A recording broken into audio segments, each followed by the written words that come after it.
Hello, everybody. Welcome back to the stream. It's me, DigiDriver, and today is Saturday, June the 1st, 2024, and I am back in Microsoft Flight Simulator to chill this evening and hang out with you all. Hopefully, you're doing well. I just wrapped up a stint of on-call duty for my IRL job, and fortunately, by the grace of Almighty God, it looks like the on-call stint went well. Can't share too many details, of course, due to things, but at the same time, I'm fortunate enough to say that at least as far as the surface value is concerned, I was able to get through my time and now I'm just chilling. I'll be on for probably about the next hour and change. I spent some time hanging out with some friends of the channel, including Kinesto, Complete Freedom, and King Cobra a little while ago, and I'm going to do some helicopter ops. Helicopter ops are kind of the thing that I go to other than doing really cheap, quick flights in default aircraft, because for one, the those flights are generally the automatic flights are nice. Like by automatic, I mean like default aircraft. Just throwing together a flight real fast. I sometimes just grab the default A320 Neo, plant it on the world map, and just take off and go. But also, being in the helicopter is fun because I get to see parts of the scenery that I normally just buzz past right up close and just enjoy the experience. And now that I am kind of working more with the settings that my sim is, that my graphics card's recommending, the experience is generally more flexible, smoother. But we'll see. We'll see what happens. Always possible some issues can creep up, but at the same time, I don't think I'm going to be doing anything significant or extensive in terms of flying today. Before I do that, let me just check my graphics options real fast. I'll set my full screen resolution back to 1920 by 1080. Generally, I find the lower the resolution, the easier it is for me to have smooth and consistent frame rates. Okay, that did change the screen size slightly. That's okay. Now I think we should be okay. And now I can pick the flight. So, like I said, helicopter ops in Florida. Not a major surprise since I just said it. And what I usually like to do is start with familiar places, but today we're going to do something slightly different. We're going to start we're going to start in Tampa. I don't know if I'm going to start in St. Petersburg or Tampa proper, but I'm going to check out some places that I recall from days past and see whether or not things look familiar. There's an area that I used to spend time in called Dade City. So I'm going to start around here, take a quick look. Although, honestly, I'm probably better starting off around Zephyr Hills. But both of them are pretty far removed from Tampa. And I haven't really spent time flying around in Tampa. So to keep with the helicopter theme, I'm just going to go ahead and stick with the plan and just do some fun flights around fairly visible and recognizable places. So let me do that. Just getting my second screen set up so I can catch conversations. Sorry about that. And I will get started.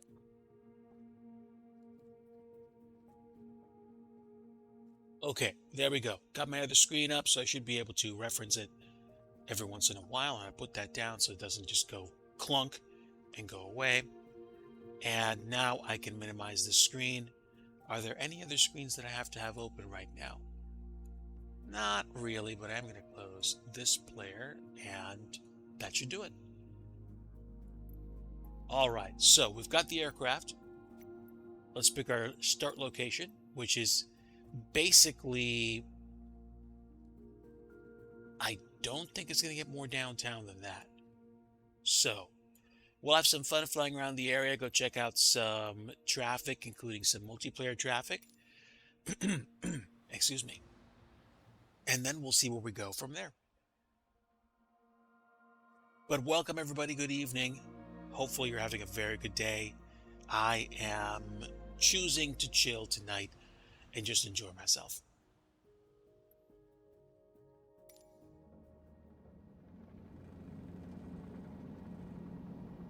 Okay, just taking a look at the stream delay. Doesn't look bad at all, and actually my frame rate is superb. I am heading north. Let's go ahead and swing around slowly and go back to downtown because I think I'm headed toward the suburbs.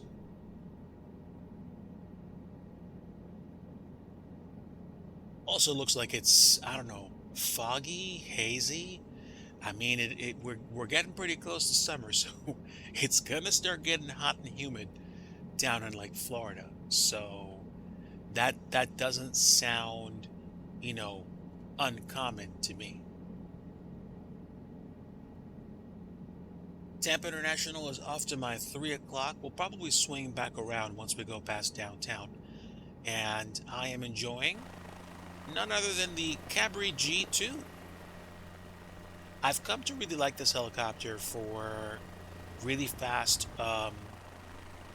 knock around flights. It's way more forgiving with a gamepad than the Bell 406. You can fly that with a gamepad, and you can, you can kind of like get used to its behaviors, but at the same time, the Cabri is just so much more suited for lazy flights. I have a throttle and joystick setup, but unfortunately, the throttle the throttle axis is starting to really not work the way I want it to, and it's unfortunate because I got that back in 2020, and I enjoyed it for a long time. But I think my problem was I either leaned too heavy on the throttle itself, or it just started to seize a bit. So I don't know. Is what it is. I mean, I can always just go out and spend $40 on a Logitech Extreme 3D Pro, and then have my single joystick setup again, or have a 3 joystick setup again where I could push buttons on a different joystick that would allow me to access certain options in the sim. But we are now in downtown Tampa. At least that's what it looks like right here. And I don't know. I think Tampa is the county seat of whatever county it's in. I don't know that for a fact, but I am certainly enjoying myself today. SunTrust building over here. Other than my screen resolution, I'm using the settings recommended by NVIDIA GeForce Experience. So I am enjoying, at least on the surface, a more smooth experience. And I could be wrong, but I'm happy. I forget where Busch Gardens Williamsburg is. So I'm sorry, I said Williamsburg. I meant Busch Gardens Tampa. So once I buzz the airport, I might go slew mode and see if I can find it real fast. And then I'll take a look at the park and see if it looks, if I can recognize anything about it, because I visited that park a very long time ago, and I don't remember any of it. But I've been down this way before, I just don't remember. I am flying real time. Eastern time right now is 7:36 p.m. and the sun is probably going to start really showing its color in another, I'd say, hour. But up here where I live in the Mid-Atlantic region, the sun is definitely lower in the sky, so I expect the sun to set and for my outside window to get dark pretty soon.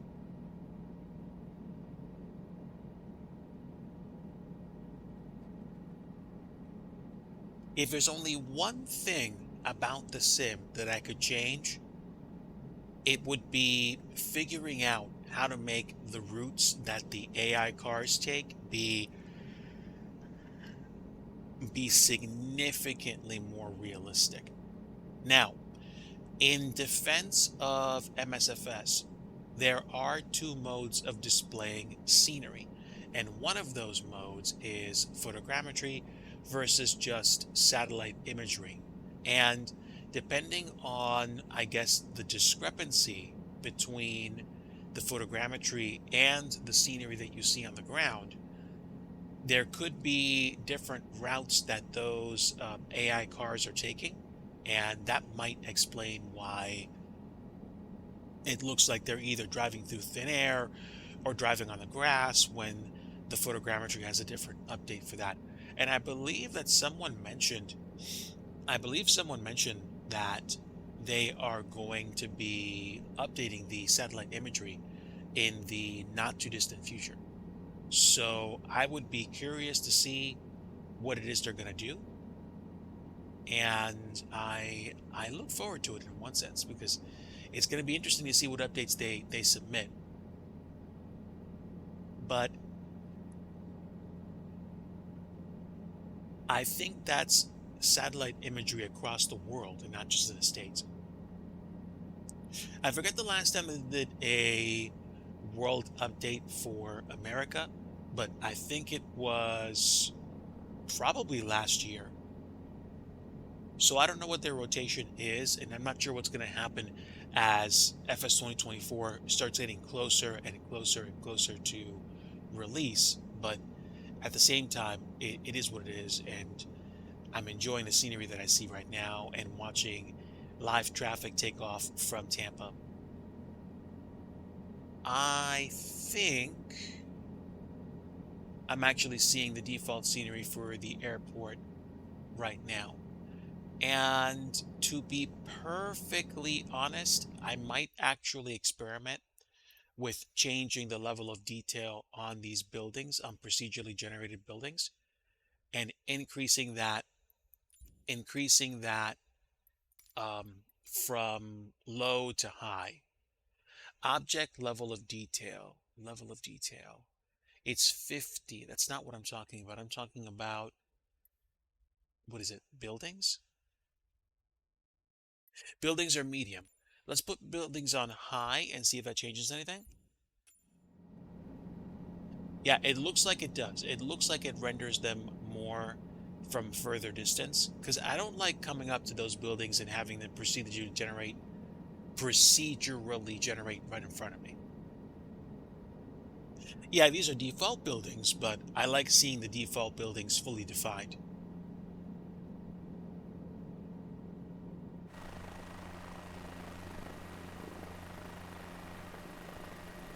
With that said, this is pretty close off the bat to the layout.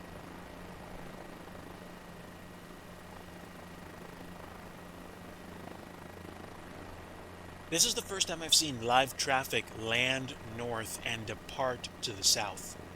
No, they're changing. They're changing.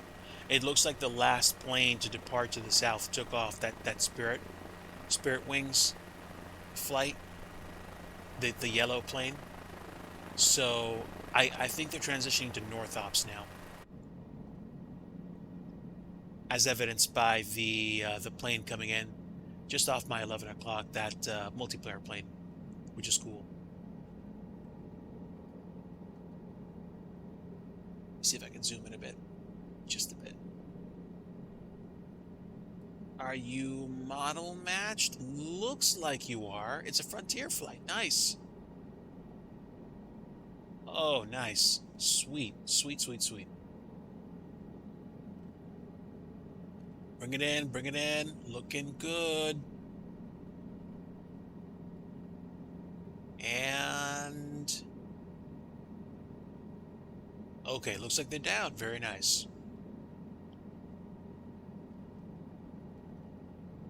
Yeah, I've kind of had, I wouldn't call it an epiphany, but I've kind of learned to just enjoy the scenery that I'm given. I can certainly buy more scenery, but there's a kind of, mischievous side of me that says, well, I can build it. I can build it. I know how to build scenery. But that takes time, of course, which some days I don't have a lot of. So I need to just make choices about how I spend my time. And that's cool. It's okay. It's all part of being an adult. So I'm fine with not always doing scenery dev, not always flight simming. In fact, I was debating doing truck simulation today. I probably won't do that because I'm having fun flying in the helicopter and just enjoying the scenery and what I see. But we'll see what else materializes, I should say. Now, let me think. Let me grab my phone, fly this thing with one hand. I have assists, so the sim will actually help me stabilize my flight. Otherwise, it would be extremely difficult to do. I want to see where Busch Gardens is. Busch Gardens, Tampa. Busch Gardens, Tampa is actually due north of the city, and I should be able to slew to it without too much delay. So let's do that now.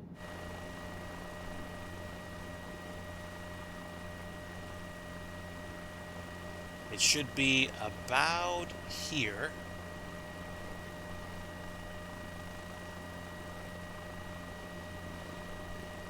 No, that's not it. It's got to be around here somewhere, and I think this is it. Yes. So the park itself isn't that big, so that's okay. Let me just get a little bit low, see if I recognize anything. Let's start losing some altitude.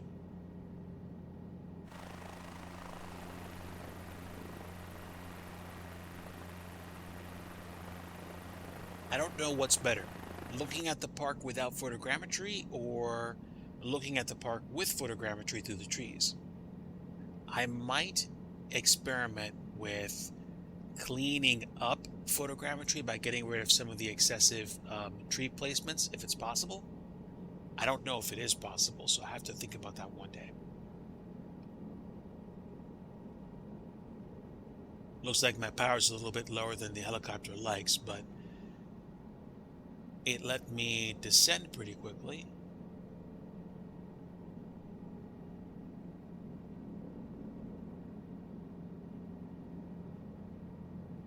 All right, let's go ahead and shave some airspeed. Shave a lot of airspeed. There we go. Okay, so as I start to slow down, I'm going to start to drop. Now, let me just keep the nose up and start applying some more collective. The simulator's helicopter assists will kind of bring everything else under control for you, which is pretty cool. All you have to do is kind of fly the helicopter even a little bit. So I'm above parts of the park, and it looks like, at least right now, the park has some roller coasters and not much else. I mean, okay, let me understand here. Like, I'm looking at a place that I haven't been to in years through the lens of photogrammetry. So, for one,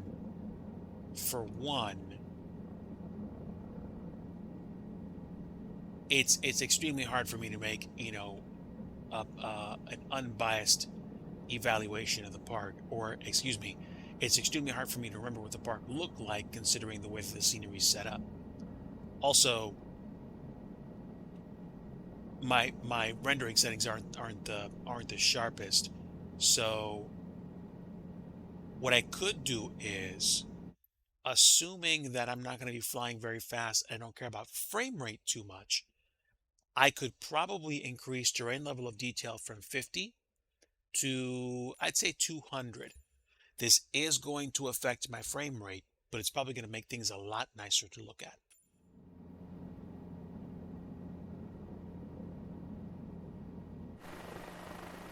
Okay, so some things I won't be able to change, but some things have improved slightly. I think Busch Gardens is kind of like an all-in-one place. It's like a theme park, roller coaster, water ridey type deal, and it also has a safari. So I think the only thing that would probably benefit me more would be to like look at footage or look at pictures of the park that way, which I'm not going to do tonight, so I'm not worried about it. But I'm enjoying the fact that I can actually be here and fly around this place with a gamepad. Now I'm trying to think about what's going to be a faster way to get to Disney World from here. Whether I want to slew over there or exit to the main menu and reload the sim. It's probably going to be stabler for me to actually go back to the main menu and then go back up to Orlando and fly around Disney World and talk about some of the places that I've been to and some of the things I like. So let me try that actually. We're going to go back to the main menu and we're going to respawn just outside the main entrance. Hey, Studio Canuck. Oh my word. This is unbelievable. Subbed for 39 months on a consecutive streak. My friend, welcome. Folks, if you do not know my good friend, Studio Canuck, please take advantage of this break to go check out his channel right now and give him a follow. Give him more support if you want. And Iowa Scotsman here. Hello, friend. Good to see you. Both of my friends are here chilling and also stream themselves. Yeah, but definitely my congrats to Studio Canuck on some good news that I believe I heard about. And I will let you disclose that if you wish, my friend. But definitely, congratulations to you once again. Also, good evening, Iowa Scotsman. Good to see you. We are about to take a trip through one of my favorite places in the whole world. And I am flying, as far as I can tell, real time. Oh, we're about to fly real time right now. Much closer to home. Man, dude, I'm so happy for you. I had a on-call stint at work today, and I'm happy to report that we got through the stint and I wrapped up, later in the afternoon than I would have liked, but certainly a lot better than it could have been, had we run into major issues. Lord willing, there won't be, and based on what we saw, our stuff worked, so we're happy. Okay, let's see. We are flying to the north, so I'm going to want to start descending some more and get down to ground level. But again, Canuck, so much success to you. I'm very happy. It is a pleasure to see you, and I really hope you get a chance to chill.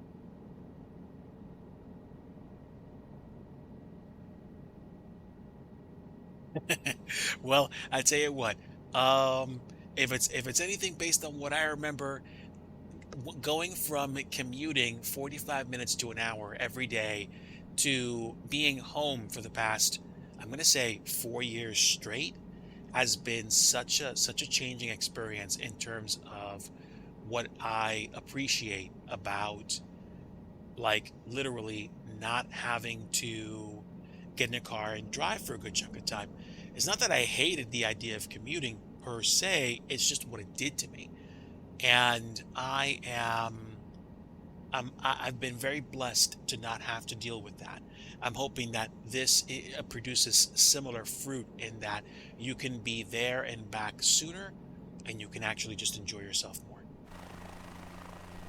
All right, folks. First stop is Disney Springs. We are in Orlando, and we are overflying Disney Springs, which used to be called Downtown Disney. Downtown Disney just used to be this, and then the section in the middle, which I'm flying over right now, used to be called Pleasure Island. There used to be a whole, just a different atmosphere here.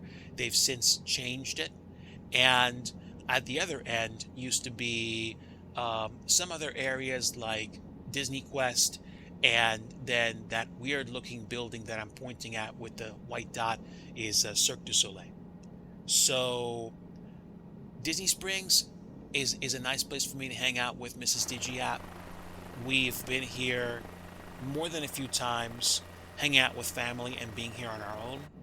And we have enjoyed, eating here, doing a little bit of shopping. I've bought a non-zero number of Legos from the Lego store, which is, I think, directly below me, I want to say. No, no, no. It's just off. I think it's just off my nose right now.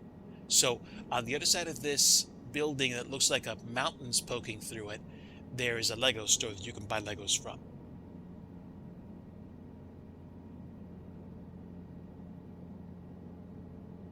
Wow. Dude, like, I can tell you that I'm happy for you. I literally am so utterly happy for you, and that you get a chance to actually just get some breathing room back. It's not that you are looking forward to it in that sense. I know you. You're an incredibly hard worker. You put so much effort into what you do, and you stand by your work. I'm just saying, with this change for you, I hope that it just gets so much more interesting and just rewarding. 11 years, man. You've been putting in the work, so I'm extremely happy. Right off my nose is the Disney store. It is the largest Disney store in the world, if I recall. Um, you can certainly buy Disney merchandise at the Orlando International Airport, which is somewhere that way, or wherever it is. But at the same time, you're not going to get a more comprehensive and complete selection of knickknacks and official merchandise than at the Disney store in Disney Springs. And you are most welcome, Canuck. This area of like Santa Fe-ish looking buildings is kind of like the promenade of Disney Springs, where there's like a whole bunch of like ritzy, expensive stores you can buy things from. I have spent some money there. And this dome, I believe, is Planet Hollywood. And right off my nose is the Coca-Cola experience, where you can actually get a soda flight, and you can also buy a float flight where you get to try um, soda in like root beer float configurations, and you have Coca-Cola products from around the world that you can enjoy. The Don't let the shape of the building fool you. Just below that white ceiling-ish thing is an open air deck where you can sit and you can enjoy your drinks while taking in the scenery. Cirque du Soleil is over that way, and there are some buildings that they were working on building or tearing down at the time this photogrammetry was actually built. I'm hoping that updates to photogrammetry actually do present um, a more up-to-date skyline out here. Now, let's go ahead and check out some resorts while we're here. So let's swing over this way. Over here we have Saratoga Springs, somewhere you would probably go if you grew up being around like country clubs, or going to areas where you just like focused on having an experience with friends and family. Across the street is a hotel that I've never been to myself, but there are plenty of hotels just outside of Disney that probably have great deals. Personally, though, I'm ruined for anything that isn't an on-prem hotel because Disney knows how to make the experience more enjoyable as far as I'm concerned, in terms of having a hotel that's like literally footsteps away from the pool, from food, from transportation. I'm I'm content to be able to check out places like this on a regular. And let's see. Somewhere around here is Old Key West. I think it's in the trees somewhere, but I'm not going to stress if I can't find it real quick. What I want to do is take you guys over to Epcot and just show you around the place real quick. Like Disney Springs, there are some places in Epcot that aren't fully finished yet. They just finished Moana Land, which is basically where Future World was in Epcot. And I believe Moana 2. Oh wait, this is actually Old Key West. So this is another resort. This is another resort area, complete with a golf course and a pool, as you can see. And yeah, Moana 2 I think is going to be coming out either this year or next year, and Moana Land is going to be in the space just on the other side of the Epcot ball, which we're going to be coming over right now. But I've been to Epcot many times. It's a place that I enjoy, and I'll tell you why.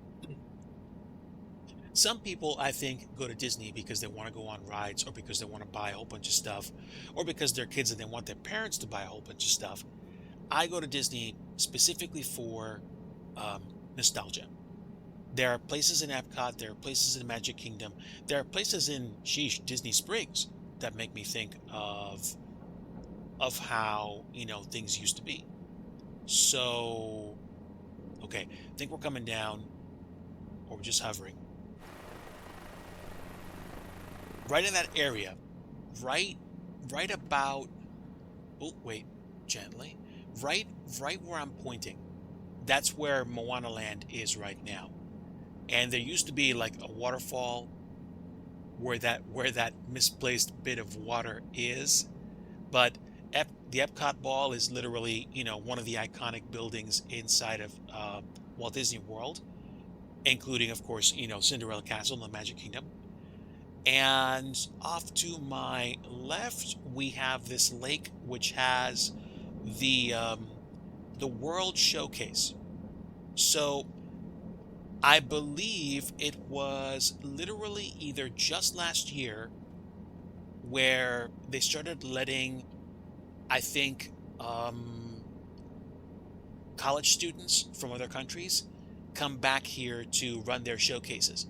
So, for example, now that we're back in a place where fortunately we can spend more time around each other again, you can go to places like Mexico, which is literally below me, Norway, which is where I'm pointing at right now, China, and then of course Germany and Italy. And the folks that are there are the folks that basically literally inhabit those parts of the world, those countries. And they are there, I think, on like an exchange visa, and you can get to know them. You can certainly buy the food in those world showcases.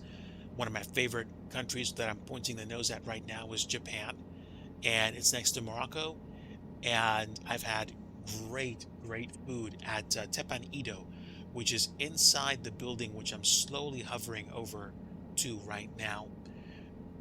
That's the thing about eating at Disney World. You're usually not going to put a bad foot in front of you unless you're looking for a specific kind of food and all they have is like quick service meals, or you want something made a certain way and they just can't make it for you that way.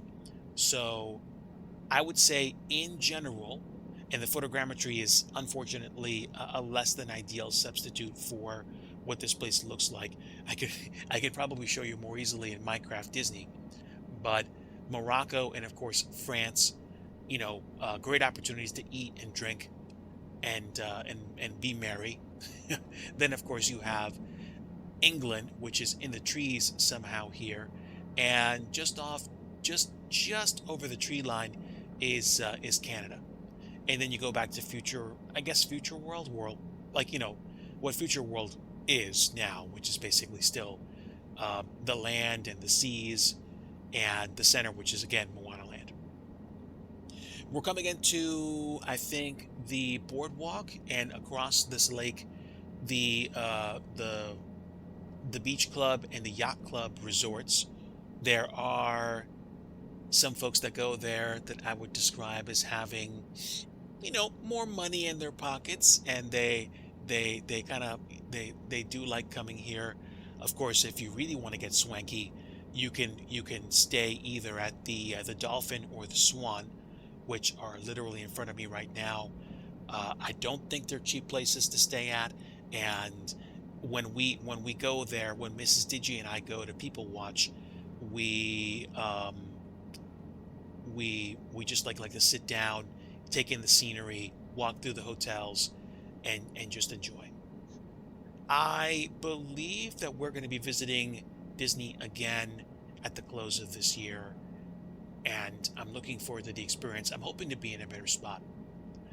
And if I'm being extremely honest, I'm fortunate to say that I feel better about where I'm working. I feel better about the effort that I've put in over the past couple of months, and I'm happy to be in a spot where I can rest and not go, "Oh, I'm gonna go to work on Monday." Oh." It's like, all of us have those bouts, I think, sometimes. But I'm blessed that I got a chance to kind of sit down, knuckle down, do a better job, and I'm feeling better about it now. So, thanks to all those people that that have supported me and just offered advice, or, even if you've come lovingly alongside me to virtually smack me upside the head and go, "Wake up, Digi." I appreciate you. Thank you, Canuck. Really appreciate it. I tell you what, the last few months have taught me lessons that I never would have chosen to undertake on my own, but that I'm glad I learned from. It's kind of like the old saying, like, sometimes you go through places you should have figured out for yourself. So I have more experience, I have more appreciation for what it is that I'm doing as an individual, and I'm grateful. I am grateful.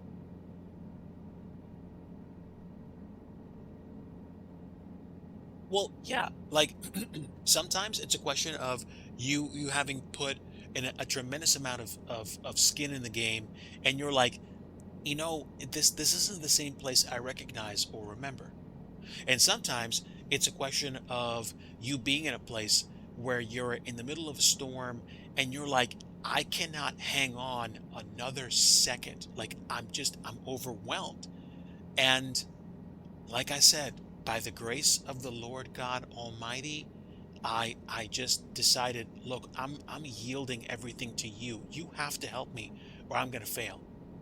And he helped me, and I haven't failed. And all this, thanks be to God through Jesus Christ, my Lord and Savior. I'm grateful that I'm on the other side of an incredible experience that's changed me permanently. I feel different. I feel stronger. I feel better. Like, my my circumstances haven't changed. I've changed to meet my circumstances. And those are the kinds of experiences that when you look at them from the lens of 5, 6, 7 months, a year out, you're like, in the middle of that situation, I felt crummy. But now that I'm on the other side of it, it's shaped me in ways that I wouldn't have expected, and I'm grateful for the opportunity. We are side slipping past the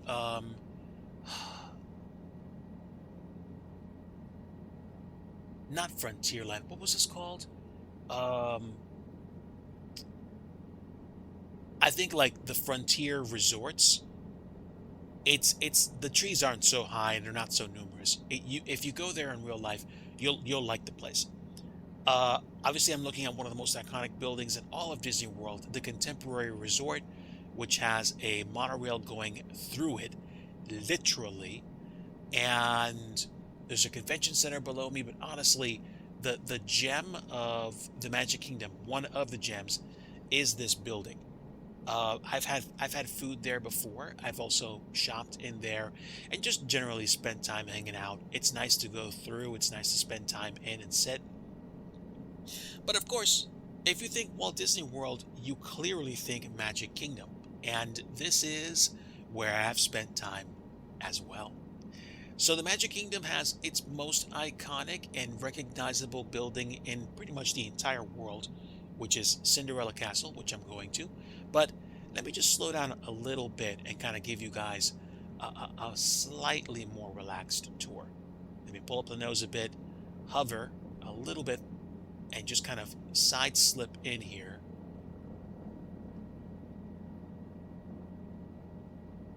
And let the ground effect work for me. We're looking at the entrance to Disney World right now.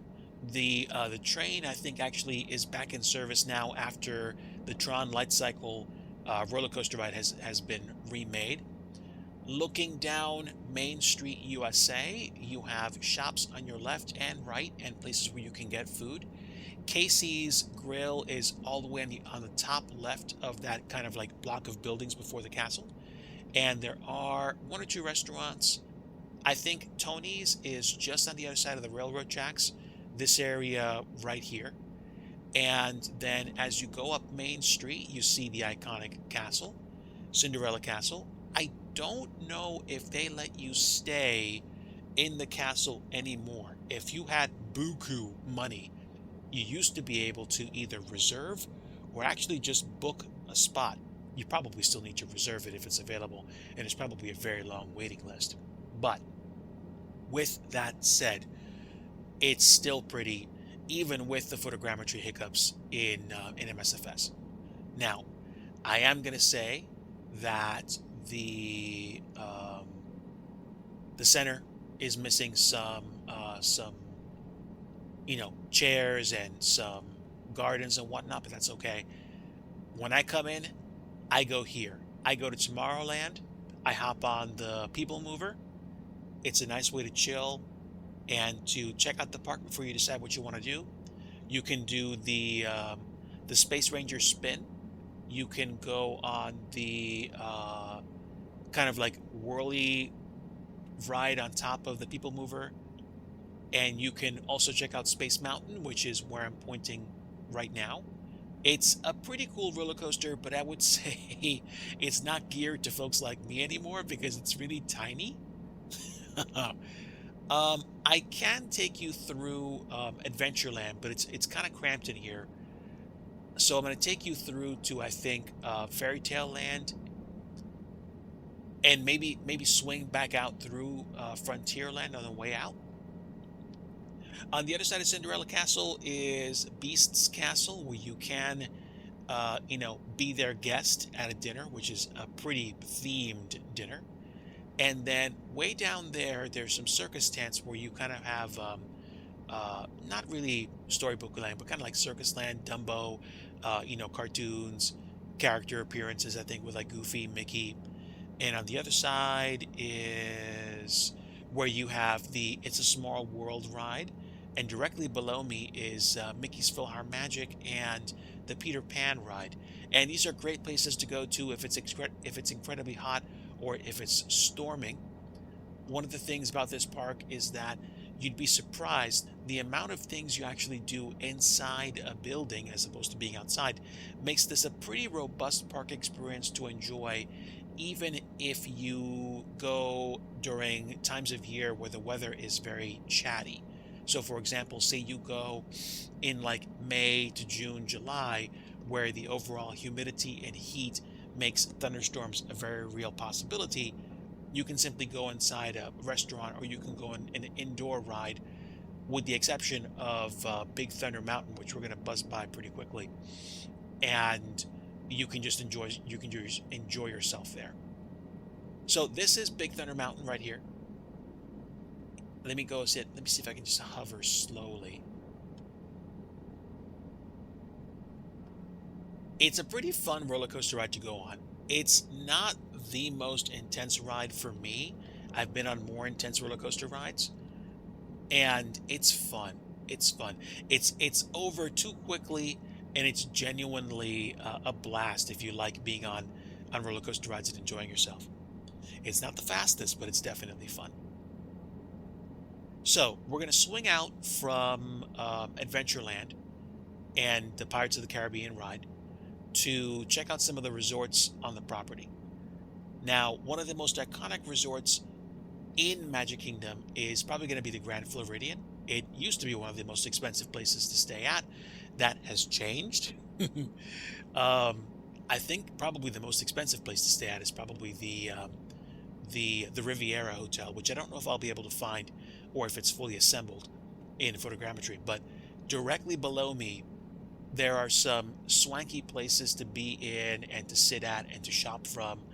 It's just a nice place to visit if you have the time and you have the experience.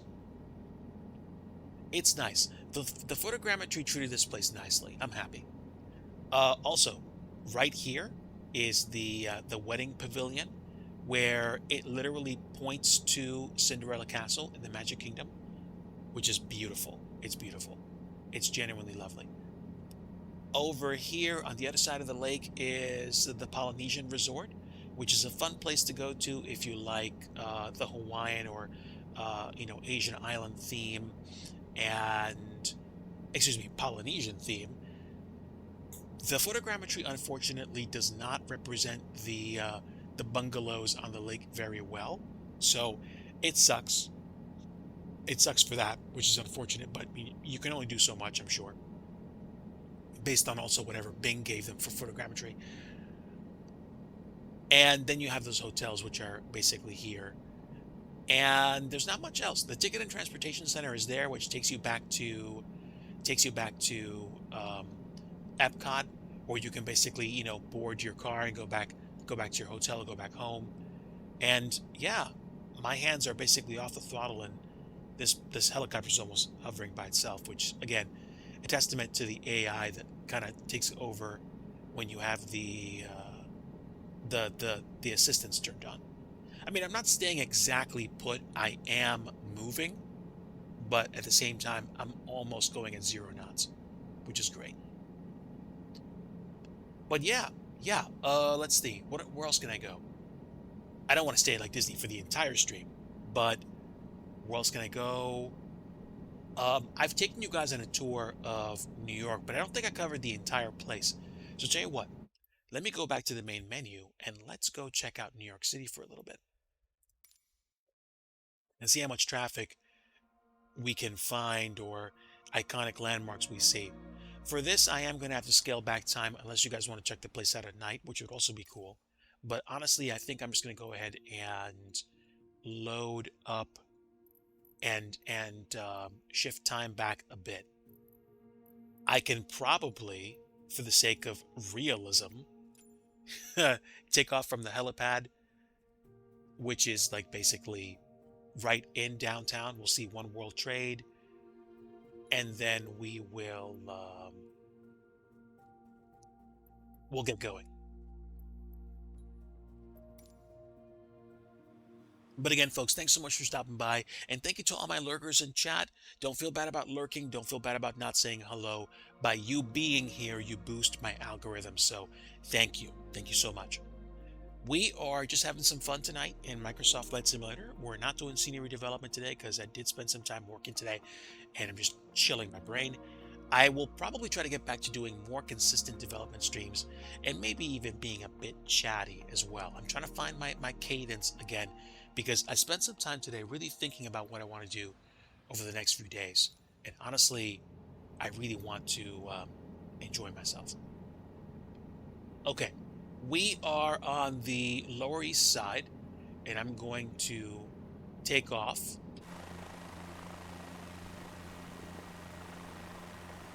This is I forget what I think this is the 5th Street heliport. The the what was this called? I think this is FDR. This is the FDR drive that's right in front of me. And Battery Park is just off to my 11 o'clock. We are literally looking at the heart of the most iconic buildings in downtown New York City, not Midtown because that's further up. And way off in the bay there is the Statue of Liberty, and kind of just behind me is Staten Island and the Verrazano Bridge. That's Governor's Island right there. We're continuing our climb, and I'm going to show you guys One World Trade, and we'll do a few trips up the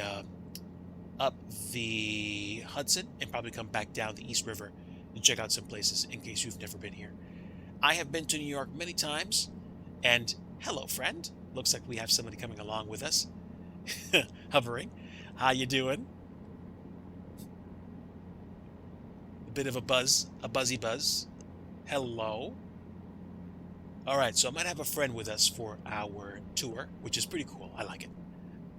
Now, you're literally looking at downtown.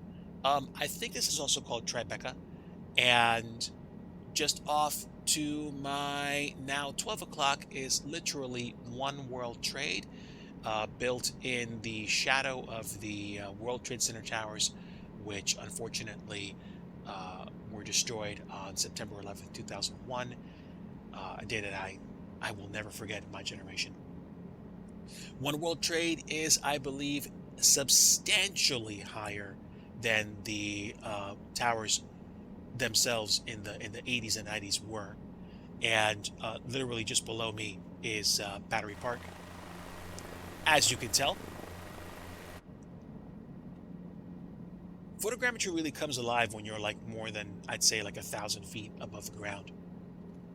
So yeah, One World Trade is right there, and Midtown is literally off to my 2:30, 3 o'clock, and you have the Brooklyn Bridge and the Manhattan Bridge off to my 3 and 4 o'clock. Williamsburg Bridge is right here. So let's go do some tours and check out some places in the area.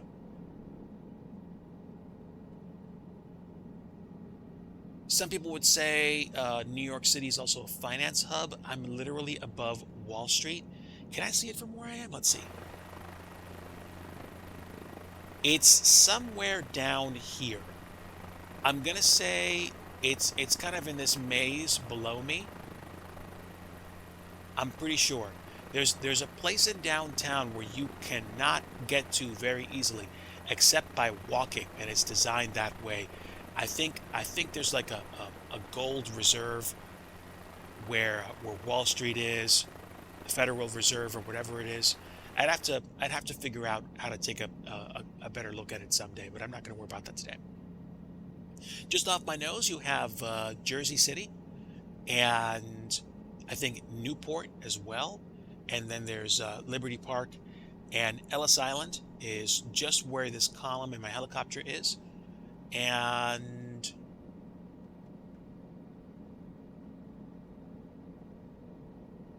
then you have, I believe, Bayonne, which is leading you out to Staten Island. And yeah, here's downtown. Here's Tribeca.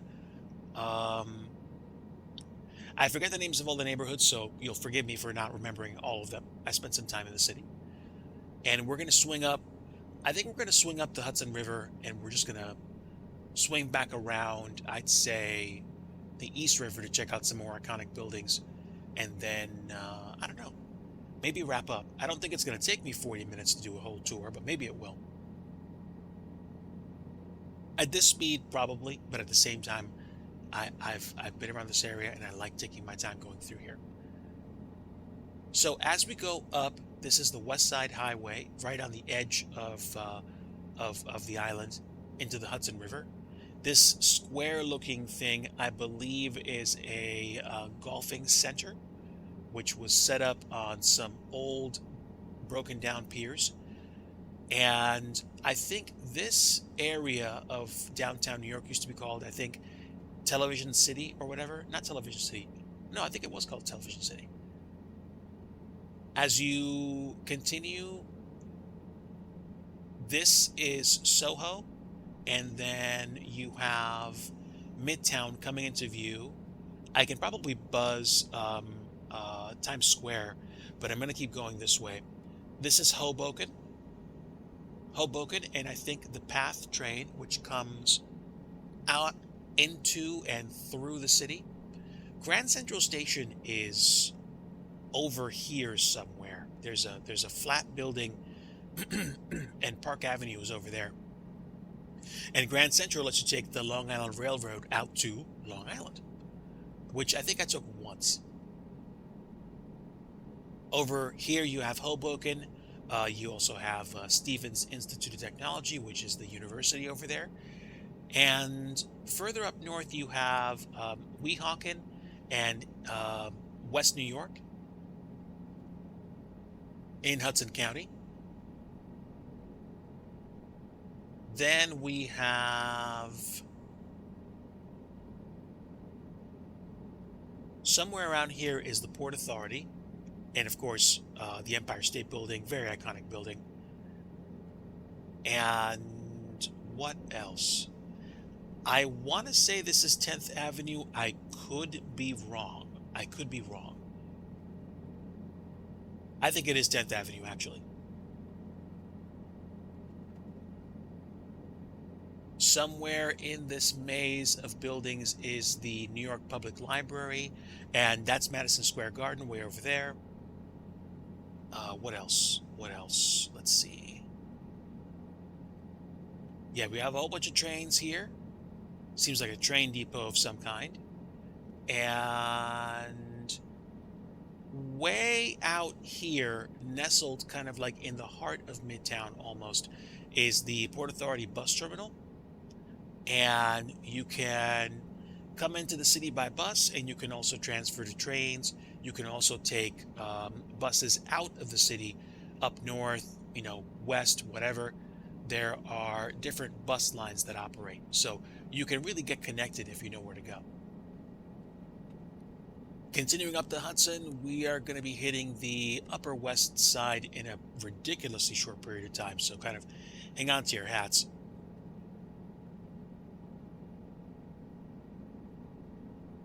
And of course, we have the cruise ship piers, where it looks like we have a Carnival cruise ship. I could be wrong. Looks like it almost.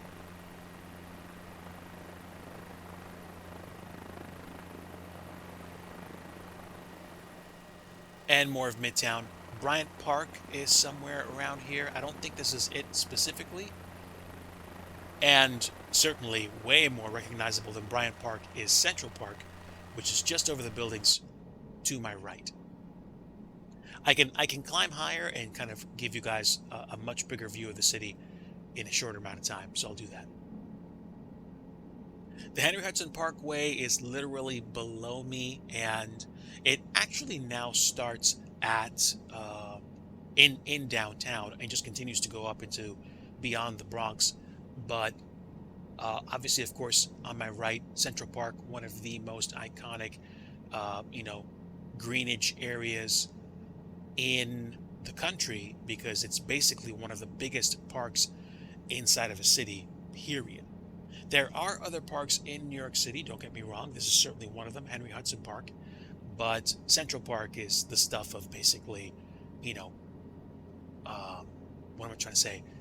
It's clearly one of the most recognized parts of New York City and of New York in general. The George Washington Bridge is just up the way. Unfortunately, the photogrammetry doesn't represent the suspension beams, which is a little sad, but at the same time it's okay.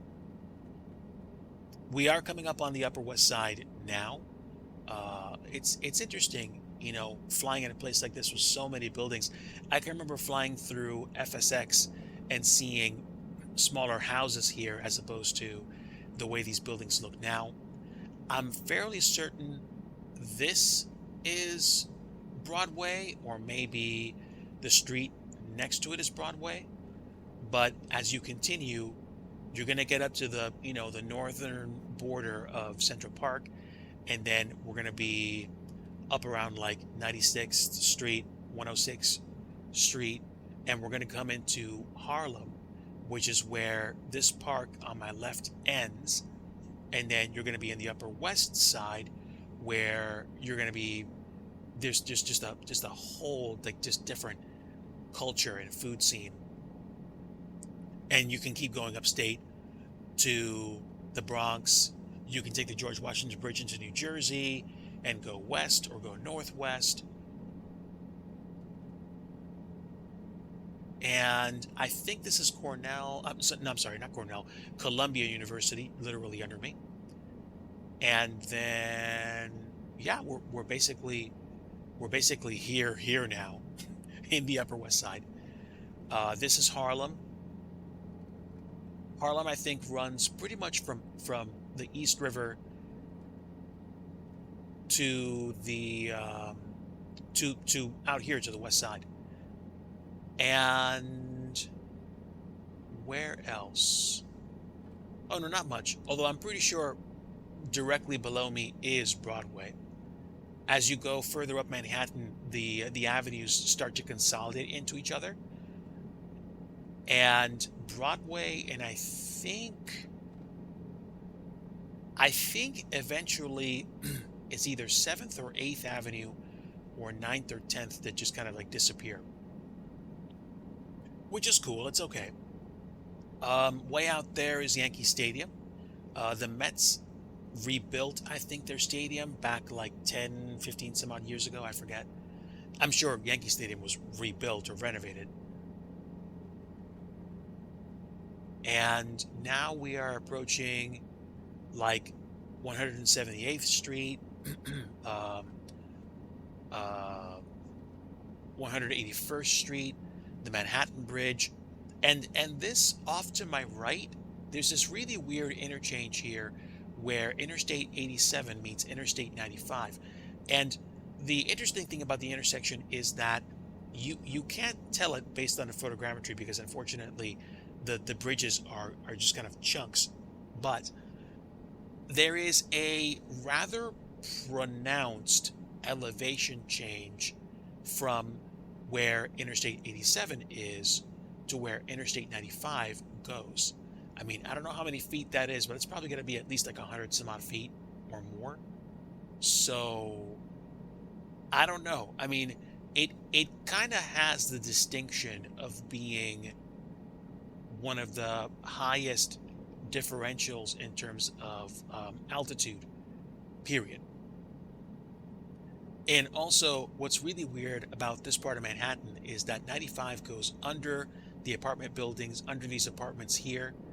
It's kind of interesting, and I've been through here a few times before myself. So let's go ahead, let's pick up some speed, swing around the north part of Manhattan, and then come right down around the Harlem River, which then becomes the East River, and then you see some cool and interesting buildings on the east side of Manhattan.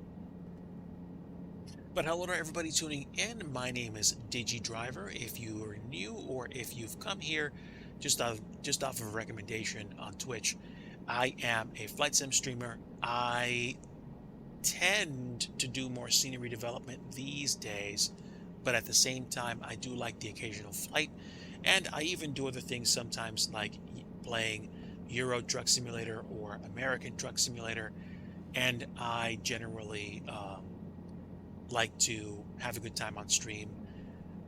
I'm also a recovering study level pilot. I still like flying by the book. It's just that I don't do it as often as I used to. And to be honest with you, I don't miss it. Up on my right is something called the Cloisters, which is not, I believe, an active area anymore. But what's the word for it? Monastery? I don't think it's an active monastery anymore. I think it's just been preserved for the sake of history. But I think I came up here like once.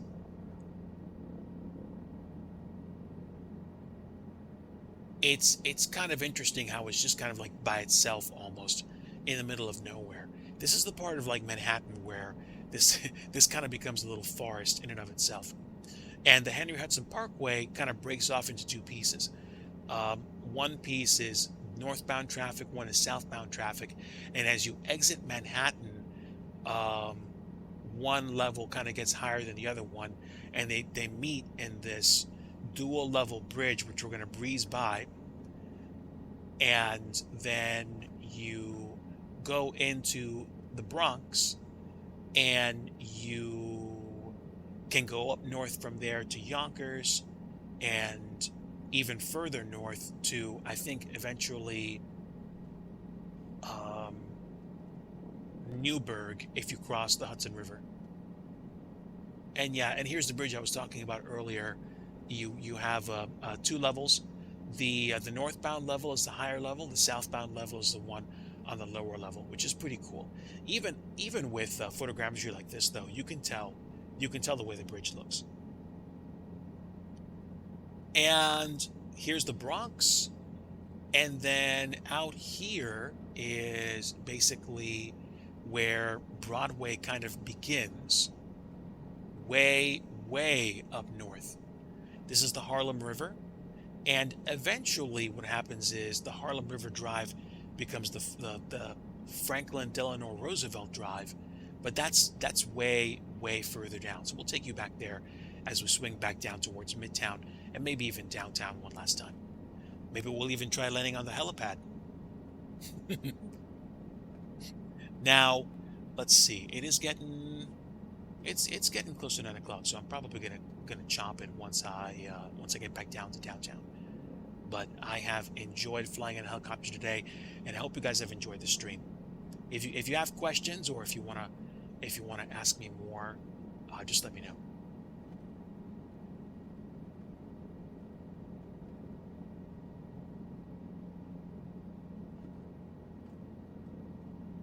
What you can't really tell through these trees is that there is an extension to the Harlem River Drive, which starts all the way up here, and then you wind up meeting the rest of the highway system after you cross over this pedestrian walkway, I believe. I think this was a train bridge at one point. Oh, no, wait. That's the 181st Street Bridge. I get it. And then this bridge is Interstate 95, which goes to New Jersey, but we're going to keep going down the Harlem River. So the Harlem River Drive connects with I-95 northbound only. So you'd have to figure out a way to get turned around if you want to use it to get out of the city. But there's easier ways to get to the bridge than trying to do that. The Harlem River Drive, the Yankee Stadium again is on my left.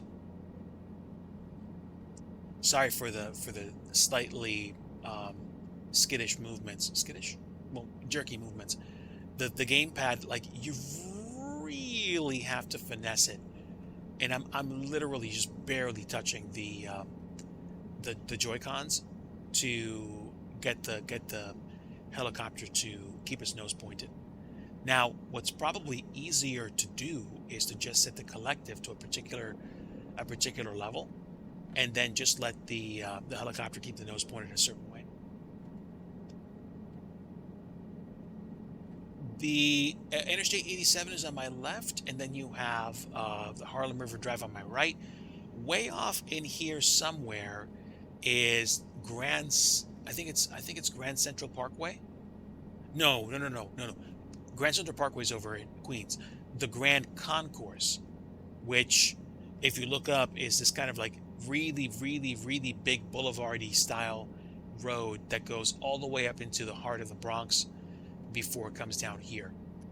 And over here you have Park Avenue, which starts as a not below grade but street level street with a railroad above it, which eventually deposits itself right into the heart of Midtown Manhattan. Off to my left, You have what eventually becomes the Triborough Bridge, this piece right here, excuse me, this piece right here. And that goes into Queens, and then Brooklyn is that way. Off to my left, of course, my 9 o'clock, that's LaGuardia. So this is the Upper East Side, and we're coming into the swanky eastern portion of Manhattan. We're going to swing by 96th Avenue, and we're already looking at Central Park again. But now that we're here, I'm probably going to swing past the park first and then come back to the East River so you guys can see the park more closely. This has to be, I don't think this park has any competition. This has to be one of the biggest city parks in the country, and maybe even in the world. So on the eastern side of Central Park, you have the Metropolitan Museum of Art, and probably a few other places. There are places in the park where you can play sports, or you can go ice skating. I think that was just past the other side. And the buildings are getting bigger and bigger on this side, which means more and more people are living here. This is the Met, the Metropolitan Museum of Art. And over on the west side, you have the Museum of Natural History, which is right about there. So right about there. They also have this thing called the Hayden Planetarium. At least they had it some years ago. So I don't know if it's still there. And on weekends, they used to do laser shows, like virtual concerts, if you will. And one of the interesting bridges in New York City is the Queensboro Bridge, which is this kind of like, what would you call it, trussed, or really metallic, really well supported bridge, which goes into Queens. And we're coming into the heart of Midtown on the east side now. There are some iconic buildings I can show you. The United Nations is just south of where we are, so we'll buzz that. And then we'll probably see if we can find Times Square. And I don't know what.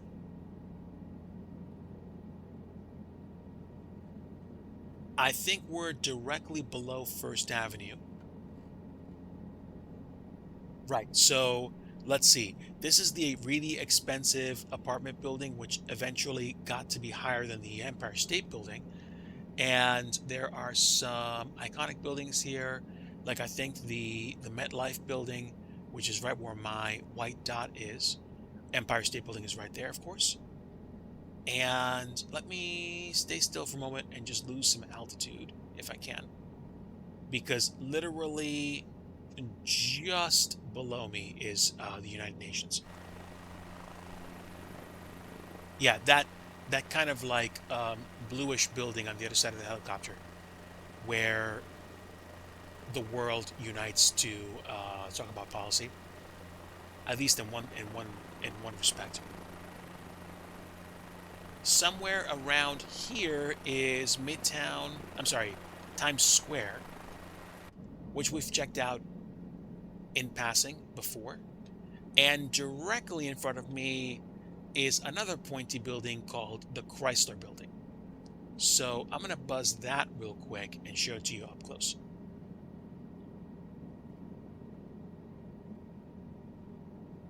I don't know the entire story, but Manhattan had a skyscraper race in its heyday. And I believe the Chrysler Building briefly held the title as the tallest building in Manhattan, at least until the Empire State Building came into being, which is clearly taller. The Empire State Building, at its highest accessible point, still wasn't as high as the old World Trade Center towers were. You could, I think, go out to the 104th floor observatory. I'm sorry, external observatory when the tower still existed, when they were still in place. But at the same time, I think One World Trade has sealed the deal as tallest building in New York City. It's not the biggest building in the world now. I think that honor belongs to the, and I'm sorry for mispronouncing this if I'm wrong, the Burj Khalifa in Dubai, which is, I think, the tallest building in the world, period. So, if you were wondering, the tallest building in the world is no longer in New York City. But yeah, like I said, Times Square is somewhere in this maze of buildings. The Chrysler Building is literally in front of me, and so is the Empire State Building, which is superb. Complete Freedom, welcome aboard, friend. Very good to see you. Hope you had a great rest of stream today, and congrats again on your CFI and CFII achievement. I'm very happy for you. Happy to have you aboard, friend. We are, I think, on the tail end of our stream, but I'm still having some fun in the Cabri G2, flying around Midtown Manhattan.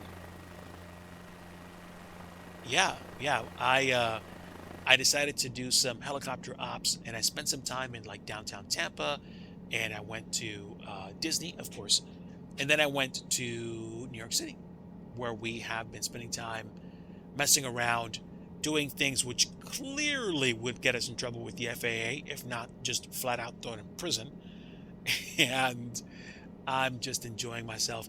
I think I'm going to start taking it back to the helipad, though, because I think I'm going to start wrapping up. Make sure my cats are fed, chill, maybe be on the computer, but certainly not streaming, so that Mrs. Digi and I can catch up. She has been working hard at trying to get her business started, and restarted. And I, of course, have been working on call today. Yeah, you can do these things in the sim. It's cool that you can. I'm happy that you actually can do them. So that's one of the reasons why I like Muscles. It's so easy to go to places that are recognizable if the photogrammetry is there, and just see the way things are and just enjoy them. So I'm happy. I'm definitely happy about that. Now, I haven't spent nearly enough time in Queens or Brooklyn, and I could probably do a quick helicopter op out by, I don't know, the Hamptons, or I don't know, Port Jefferson or something like that, but I don't think there's any photogrammetry out there. I don't think. So I'm happy that I got the chance to enjoy going through some photogrammetric scenery in New York City. And it's such an interesting and iconic place to be in, to spend time in, excuse me. And honestly, I'm happy that I got the time I had to spend in it. I don't live here anymore. I don't actually. I spent some time in the city, but that was such a long time back.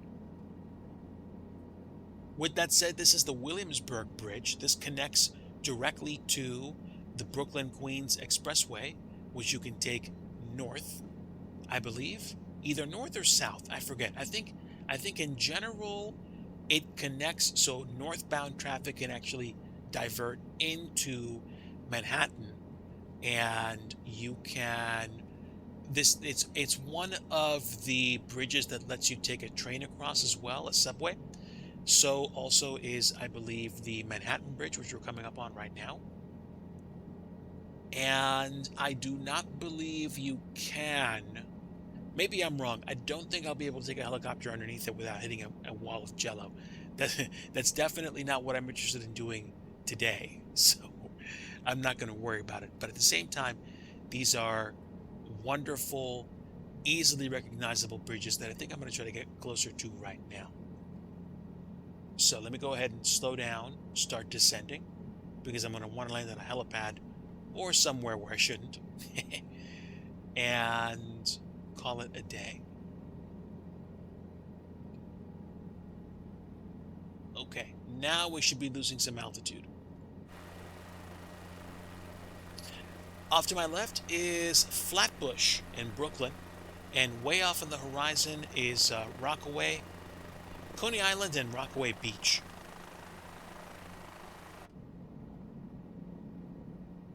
I don't know this for a fact, but I think these bridges got the bespoke treatment in a USA update some months or a couple of years back. So this definitely looks interesting. The Manhattan Bridge takes you into Canal Street and into Chinatown and Little Italy. The Brooklyn Bridge takes you into the heart of downtown and the business district. There's also the Verizon building. And yeah, this bridge looks pretty neat. You can walk across the Brooklyn Bridge. There is a center walkway where people probably walk or skate or bike across. And there's the American flag. Yes, sir. All right, a little bit of fun just to take a look at some areas here. I'm just kind of like remembering what this place used to look like. There's some photogrammetry that doesn't look the best over there, so I'm not going to worry about it. Governor's Island is directly in front of me, and we are coming up on, I believe, the 5th Street heliport, or whatever it's called, the West Street heliport. So let's go ahead. Off to my right. Oh, has my friend been following me all this time? Cool. I completely forgot about them. My apologies. But nice to see you again.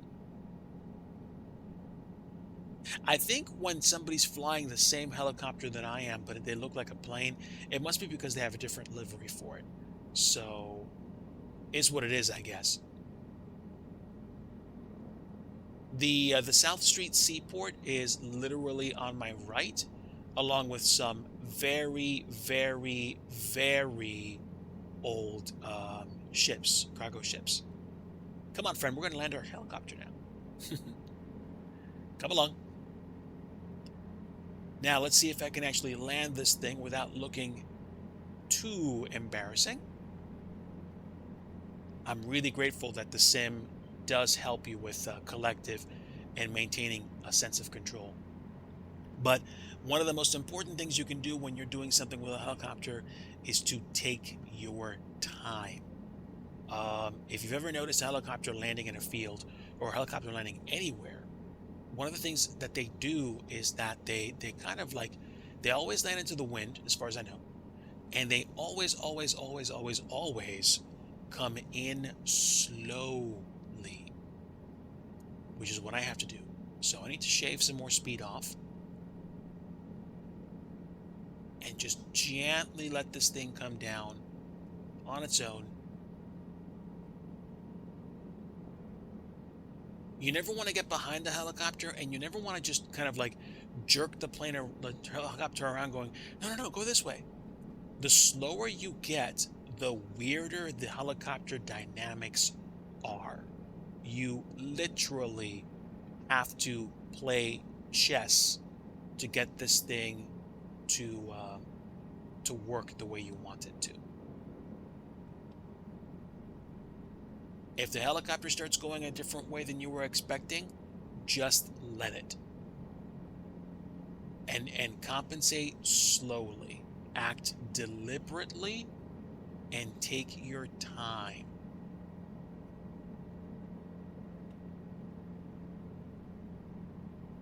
Another thing is that this sim really pours on the ground effects as you get closer. I don't know if it does it so much over water, and we're going to find out if it does it over land instead of over water. All right. Oh, it definitely, there's definitely a difference. Wow. All right. Gently. Easy does it. Let the helicopter talk for you, Digi. Let it do what it wants. To a point.